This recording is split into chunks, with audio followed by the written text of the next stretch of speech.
Écoutez, bonjour à tous. Je vous propose de parler aujourd'hui de capital humain, de cycle de vie de l'entreprise. Et ce qu'on souhaite faire ensemble, c'est être en capacité de mesurer les engagements que vous pouvez avoir dans des circonstances précises, celles du licenciement, de la rupture conventionnelle ou des indemnités de départ retraite. Et là, on va se dire que le contexte de chaque entreprise peut générer des stratégies différentes.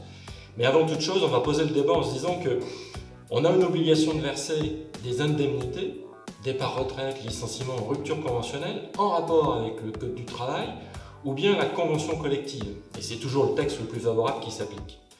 Donc la question qui se pose aujourd'hui, c'est je gère une entreprise et il serait bien que je puisse prévoir les engagements financiers que je peux avoir parce que ceux-ci peuvent atteindre 27 mois de salaire, ce qui est une somme importante.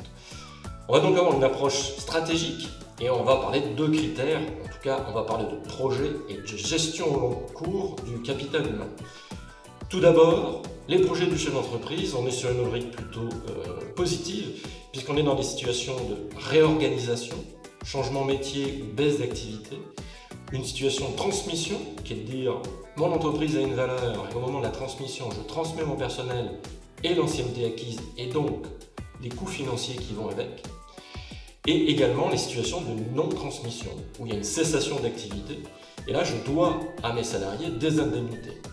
Tout ça, c'est bien de le prévoir de façon à accompagner vos projets. Et au long cours, vous gérez du capital humain qui fait la valeur de votre entreprise, mais qui génère certaines complications, ou en tout cas, il faut être en phase d'anticipation là-dessus. On va se dire que 70% de la population du BTP a des problèmes ostéo-articulaires, et que vis-à-vis de ça, on doit prendre des précautions, entre autres. Donc je vais vous parler de licenciement pour inaptitude professionnelle. Pourquoi? Parce que l'indemnité est doublée du fait de l'application du Code du travail. Je vais vous parler de licenciement pour des comportements inadaptés. On va parler également de rupture conventionnelle, qui est presque devenue un droit, avec une progression phénoménale de celle-ci, puisqu'en 2010, on était à 244 000 ruptures conventionnelles, pour passer en 2018 à 437 000, avec une progression pour le BTP de 6%.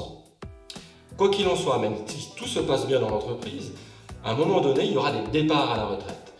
Et vous êtes amené à verser des indemnités pour vos cadres et vos étames. Celles-ci peuvent atteindre 12 mois de salaire. Et pour les ouvriers, c'est votre régime de prévoyance et de retraite qui servira l'indemnité qui est due à vos salariés. Dans cette phase de proposition où on se trouve aujourd'hui, moi je vous invite à être dans une situation d'audit, de diagnostic et de solution.